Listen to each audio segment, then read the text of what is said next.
Well, hello. I'm speaking today with my old friend and colleague, Liza Malamut, who we first met at the Madison Early Music Festival when we were both in college, but we still play together today, all these many years later. You've certainly seen her play with Pifaro over the years. We also have a lot in common. We have our Philadelphia, South Jersey roots that we share, and we both took over venerable early music ensembles in the same season, which we already had a lot in common. But then that season, I took over Pifaro and Liza became artistic director of the Newberry Consort. So we're also calling each other sometimes and going, "What are you doing about X, Y, or Z?" we can keep chatting. There's never an end to the things that we can freak out about together. Um, but aside from being a performer, Liza is also a serious academic, and she is among her many papers and presentations. She's also this is probably backwards, but a co-editor and contributor for the recently published book Music and Jewish Culture in Early Modern Italy, New Perspectives, with Rebecca Sipis and Lynette Bowring, and which is a wonderful collection of articles about a very big topic, early modern Italy and Jewish music and Jewish culture in early modern Italy. Um, Before we get into that aspect of this, I'll tell you a little bit about our next concert. Next week is called All Excellent and Esteemed, the Bassano Family, which is a program about a family of wind players in the 16th and 17th centuries. So they're what Pifaro is trying to recreate in the 21st century, essentially. And the really striking thing about the Bassanos from a musical perspective is that they were a family in Venice, and a branch of them went to Henry VIII's court and continued on there. And the two branches coexisted and probably had nothing to do with each other in the many decades that followed, really. But in these completely different places, they held these really powerful and influential positions, which I've been thinking about this program for months and months and months. And that still just really smacks me in the face all the time. It's just like, these were really far away places, especially then, and completely different. And the Bassanos were like the cream of the crop in both places. So our concert explores that musically by sort of bouncing back and forth between the two physical places. Um, but another aspect of this family is that they were, I think it's safe to say, almost certainly Jewish. I mean, they never wrote down, "I am Jewish," but which many people did not for good reasons. But a huge part of the story of 16th into 17th century Venice, which the Bassanos are in some unknown capacity enmeshed in, is that there's this enormous population of Jewish people from everywhere, including many musicians and scholars.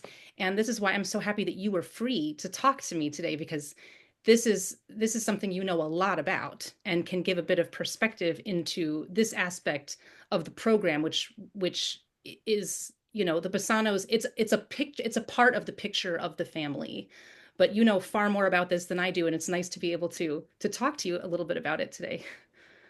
Yeah, I'm so happy to talk to you, and I'm so happy you're doing this program because I really feel like this music needs to be played, and these sort of complex things, aspects of people, aspects of their identity, how that fits together with their lives and the music that they created. It's just so important to talk about it and to like kind of acknowledge the complexity of all of it. So I'm just really, really happy that you're doing this with P4O. Yeah, regarding the Bassano specifically, so I'll just put this right out here. I am not like the Bassano expert. I'm actually not even a Bassano expert. Um, so I'll just put that caveat out into the ether. But I have worked a lot, especially with Rebecca Sipis and with Lynette on Jewish music and culture, and have explored sort of my own aspects of performance in those areas. And yeah, you're right. The Bassanos, we're never going to know for certain, but the scholarship really points to their family being definitely of Jewish origin, if not being actually Jewish in some kind of either converso situation or hidden situation. There are people who don't agree with that, both in scholarship and sort of more generally. But my personal opinion is that it really seems to be an aspect of their identity that was probably, I think it was probably true. Um, that all being said, I think what's super interesting is that the Bassanos uh, probably existed in separate spheres, mostly from the practicing Hmm. Jewish community of Venice. And that's always like a really interesting thing to think about is like the experience of sort of either hidden or converted or like descendants of Yeah. um, Jewish musicians and like how they fit into their communities versus how practicing Jews fit into their communities. Right. Um, yeah, so very, very different, like very different ways of living, right? Like the Bassanos in Venice worked at St. Mark's. They would never have been able to do this if anybody in charge knew or suspected if they were practicing Jews. So that's kind of proof enough that they weren't at least publicly practicing. Whether they were privately practicing, we'll never know. But because of the like religious sort of Christian circumstance of that, you couldn't have then, for example, um, Jewish musicians who lived in the Venetian ghetto also be working at St. Mark's, although they could have been and often were probably just as skilled. So it's a really interesting kind of like dichotomy to be thinking about. And then of course, I think you've already probably mentioned in your program and sort of the your previous talks about this, how in England, Jews were actually banned. They had been just expelled from the country and not allowed to practice during that time. So that like adds this whole other level of like interest when we talk about, how talented people are. I mean, they were clearly like incredibly talented because whatever their origins, the people who were hiring them really did not care. They just cared about the music they were making. That was the most important thing to them as political leaders, sort of demonstrating their power through art. Um, Uh, well, and to that point, I mean, Henry VIII is, of course, a fascinating character in many ways. Um, do you think, or do you know that if there could have been some aspect of the fact that the Bassanos were Jewish, I mean, we know they were called dark, um, and uh, and there are allusions to the fact that they were not, um, Christian, necessarily, even if they were converted, which again we don't know. But we know that the outwardly Jewish population in Venice would have been, or the Jewish population that had already been in Italy was rubbing shoulders with the exiled Spanish Jews who brought a huge amount of knowledge and cultural evolution that they had already, it wasn't evolution to them, they had already been, been doing these things. And would Henry have thought, oh, these musicians might have a background in something, they might bring a skill that I don't already have here? Or do you know enough about, do you know something about that, about the what Henry might have been attracted to, other than just that they were good musicians? yeah, I mean, I think in a lot of ways it's impossible to know for sure. Yeah. Um, I think it is possible, and actually, Deng Yang An talks about this in her essay in our book about potential reasons why why Henry VIII would have been attracted to having Jewish musicians because it wasn't just the Bassanos in his court, it was like the Lupos as well, and then they all intermarried, with the Laniers, and it was like Yeah. a lot of potential Jewish people at that court specifically.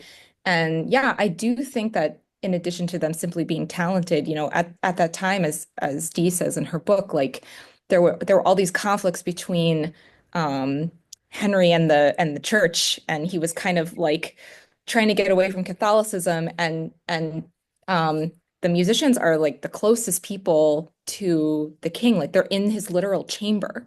So Yeah. you need people in there who are not going to like rat on you to the Pope for doing stuff that, the Pope might not like. And Yeah. Jewish people certainly are not going to be, complaining to the Pope about things. So Right. that's one potential aspect of this where he might have been looking for people that could fulfill these like very, very intimate roles and close relationships, but that also didn't put him in danger.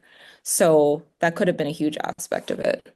Right. I mean, as you say, we don't know, but there is a lot of context for more than hypotheses, I guess, about some of these things. Yeah. It's amazing. Um, just briefly, just in a couple more minutes, you are a trombonist, and you specialize in music of the 17th century, really, what the kind of the heyday of the early trombone. And Venice is also not Venice necessarily only, but that northern Italian, very early Baroque scene where we have where the trombone is really coming its out of one of its functions as a member of the wind ensemble, but being kind of more of its own ensemble of trombones or even solo trombone with voices and organ. Um, can you tell us just a little bit about some of your takeaways from composition that's happening, maybe Jewish composition or Jewish composers in northern Italy at this time, other than the Bassanos? Yeah, well, a big center of Jewish activity was Mantua, because that's where Salomone Rossi lived, and he's probably the most familiar of Jewish composers due to his works actually having been published. There were other people who were doing things and performing, but unfortunately, they either didn't write it down or we lost the things that they did write down. But there's no indication of anything surviving. But that said, there was a large and active Jewish population in Mantua, largely connected with the theater crowd, because at this time, music drama is kind of like the precursors to the operas, like pre-Orfeo, but with like a lot of music. So intermedi, like Florentine intermedi, if you think about that, is kind of like the example. And all of these people were involved in these massive productions. So you would have like the big sort of producer of plays and of dramas in Mantua was Jewish. And he he would put together these whole productions, and there'd be Jewish composers, there would be Jewish performers, there would be Jewish actors, Jewish dancers, and teachers of all of this stuff, all kind of like involved with their Christian uh, coworkers. So it was in many ways very integrated. There was some marginalization, obviously, where the ghetto was formed, and that's a whole other can of worms. And as with most marginalized populations, it wasn't all totally equal as far as sort of like class status. But as far as work, they worked together and they created these amazing things. As far as trombone playing or trombone players, wind players specifically, not a lot has survived as far as practicing Jews, like people who are openly Jewish and playing wind instruments.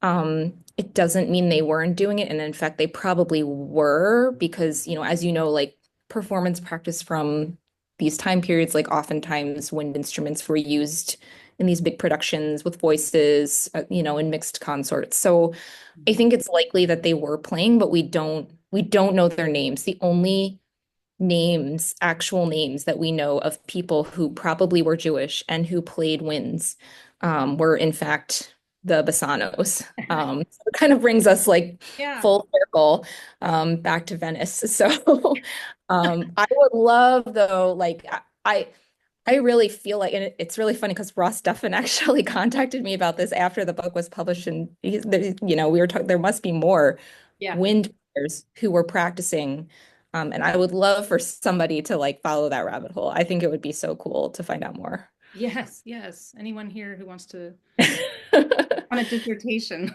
be in touch. Yeah. Oh, well, thank you so much. This was so enlightening. And even just this 10-minute conversation, I hope it whets your appetites here to search for more. I mean, there's a lot if you Google the right things, it's not that hard to find a fair amount of information on exactly the things that Liza's been talking about in this time and place, and just thinking about Venice as from an oral standpoint of just what it must have sounded like in this city with all of these different cultures living together at this time, and all of the music, and not just the music but the street music, the music of people at this time, what it would have been like to coexist. So thank you so much, Liza. Really nice to see you. You. Thank you.